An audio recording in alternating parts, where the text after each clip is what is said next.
Shalom, meus queridos. Vamos de volta a outro vídeo. Esse vídeo de encerramento sobre o dízimo.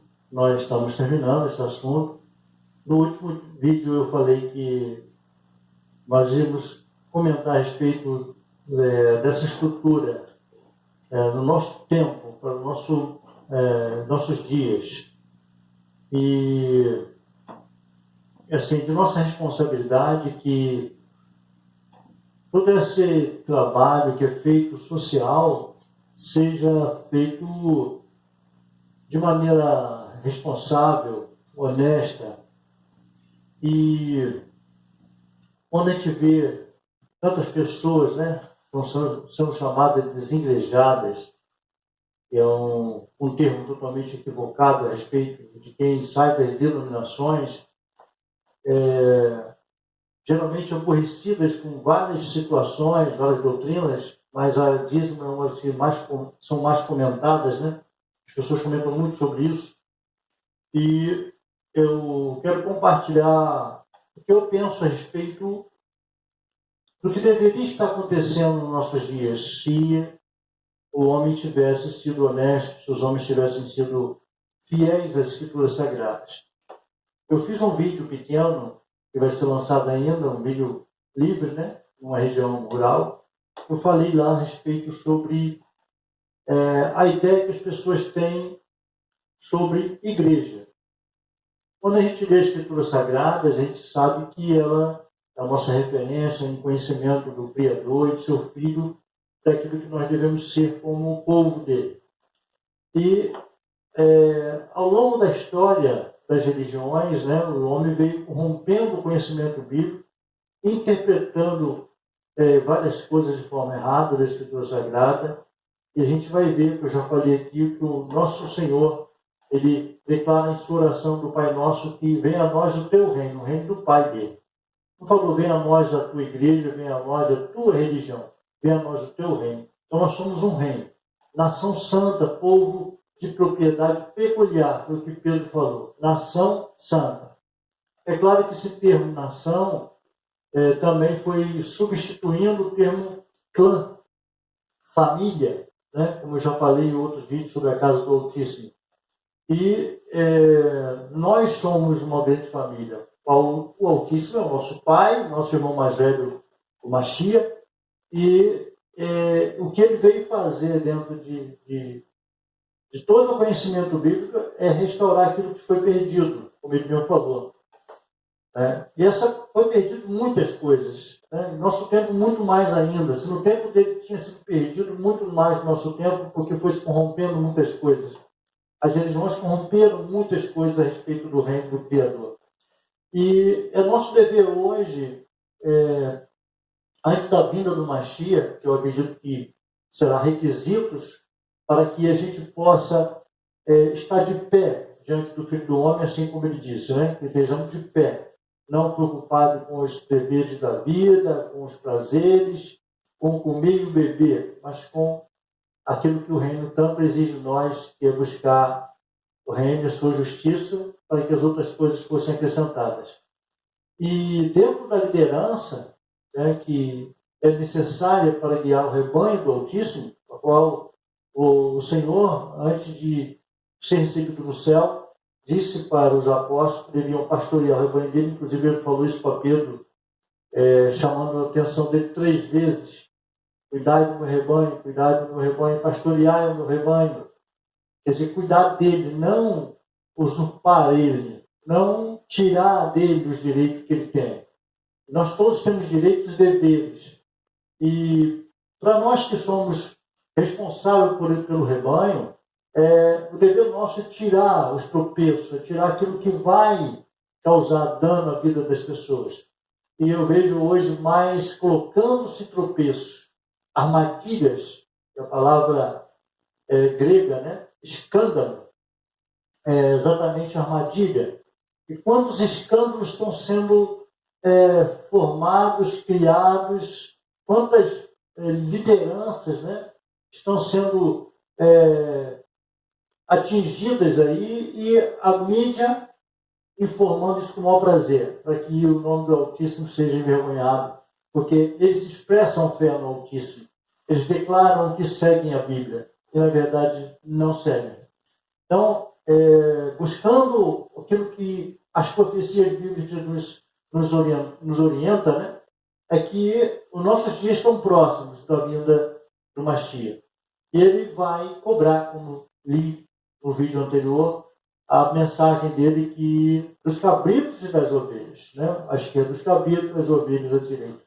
Porque teve fome, teve sede, e ele vai fazer a cobrança dele, o juízo para todas as nações. Nós somos responsáveis a restaurar essa comunidade. Nós somos responsáveis a fazer com que o povo entenda que a mensagem das Escrituras Sagradas, as boas novas, era que arrependei vos é chegar ao reino do Eterno. E ele chegou na vinda do Mashiach, quando ele veio à Terra. Agora ele está vindo como rei. Ele veio como Messias, como Cordeiro. Agora ele vem como rei. E ele vai julgar isso.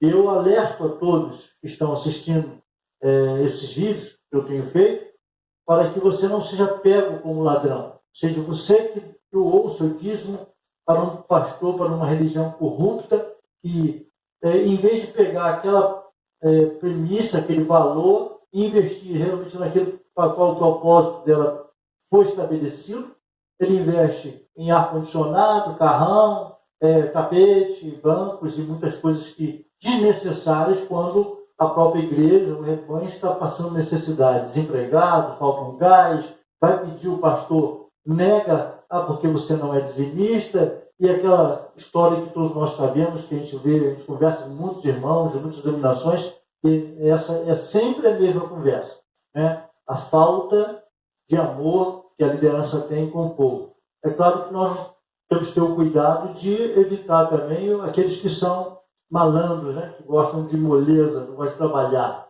Isso também a Escritura ensina. Aquele que não trabalha, não coma. Então tem tudo um valor, como eu falei, administrativo. A igreja tem o poder de administrar a vida social dela de uma forma maravilhosa.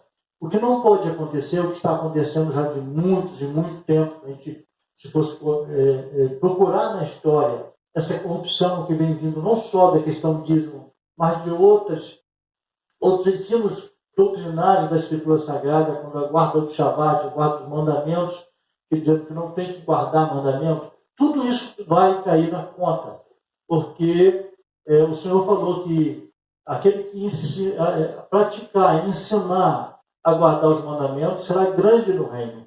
E aquele que não praticar, ainda ensinar a não praticar, será réu, pequeno, réu no reino.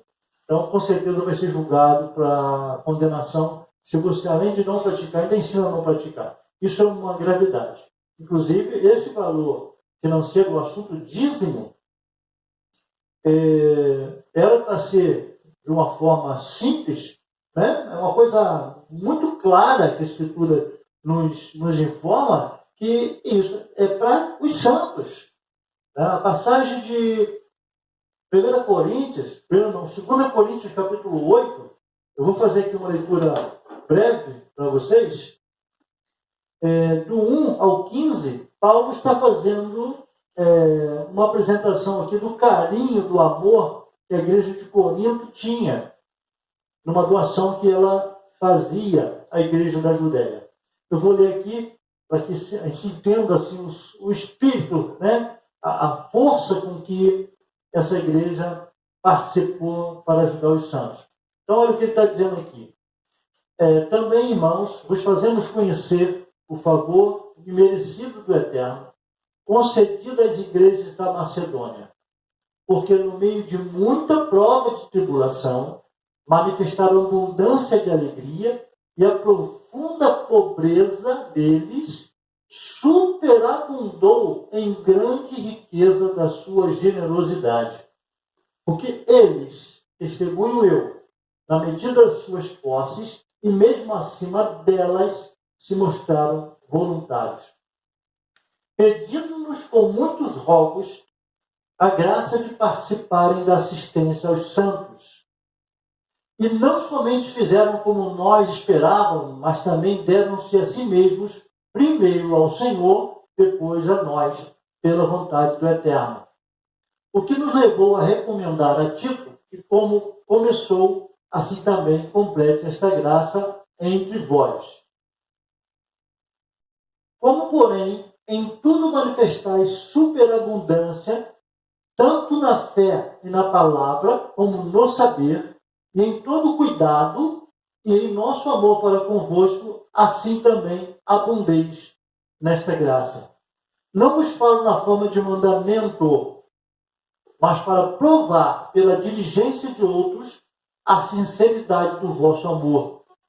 Pois conheceis a graça de nosso Senhor Yahushua HaMashiach, Jesus o Messias, que, sendo rico, se fez pobre por amor de vós, para que pela sua pobreza vos tornasses ricos.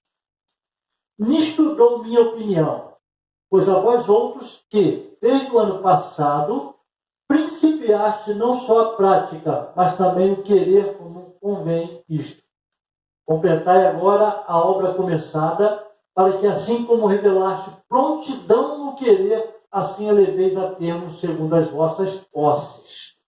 Porque se há boa vontade, será aceita conforme o que o homem tem, e não segundo o que ele não tem.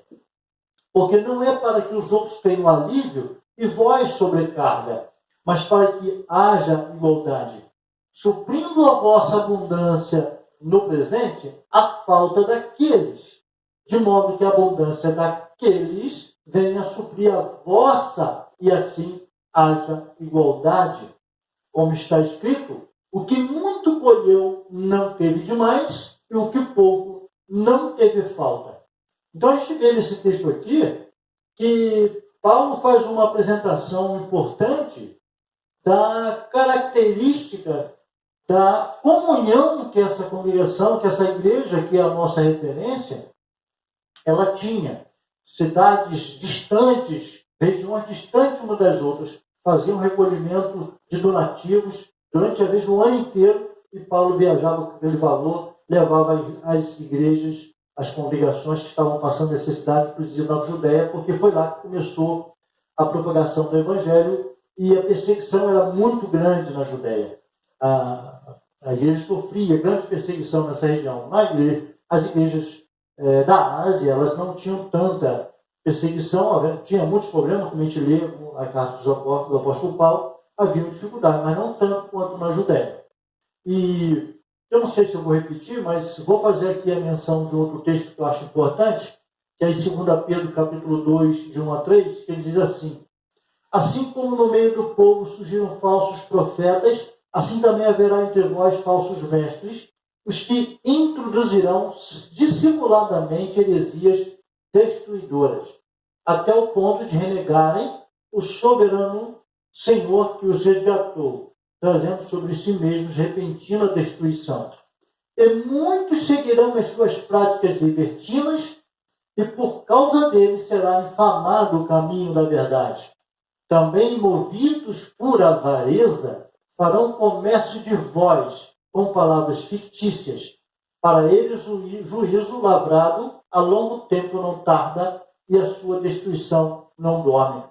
Então são textos que a gente encontra na Escritura fazendo menção de duas posições que já devia acontecer naquele tempo, homens que estavam envolvidos com avareza e corrupção e usufruía, né, dessa movimentação financeira ou doação para o seu próprio benefício, retirando dos que precisavam e recolhendo em suas casas os bens que eram para os pobres. Isso a gente sabe que em todo lugar no planeta vai acontecer isso.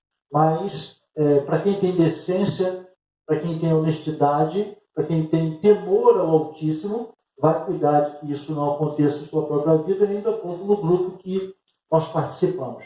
Então, o meu conselho é que a igreja hoje entenda que a estrutura religiosa, as denominações, elas se corromperam ao ponto de renegarem o soberano Senhor que nos resgatou. Então, o que nós temos que fazer? Restaurar tudo isso. Tem que surgir homens com responsabilidade, unindo-se, como o Senhor falou, que sejamos um como também é o Pai com ele e ele com o Pai, para que o mundo creia que ele foi enviado pelo Pai Isso é uma oração dele em Atos 17, né? Na oração sacerdotal dele.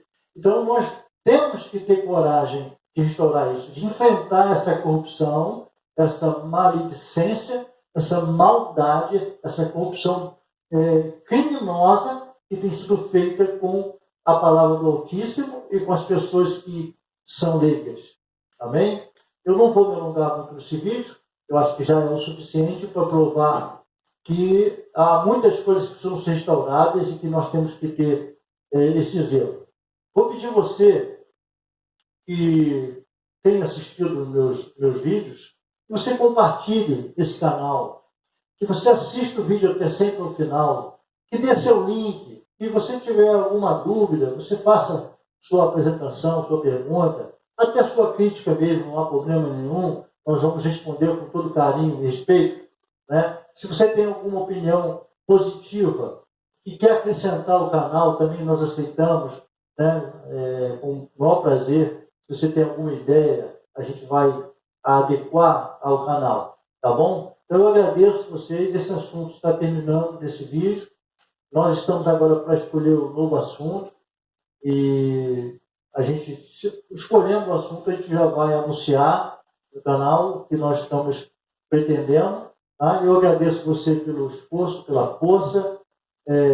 Repetindo, estimule pessoas a assistirem o canal, porque são informações importantes para libertar muitas pessoas que estão presas, né, nessa religiosidade, nessa falta de decência que esses homens religiosos têm. Tá bom? Um grande abraço, que o Eterno te abençoe, né? Continue te abençoando e tenha misericórdia de nós como o nosso Pai.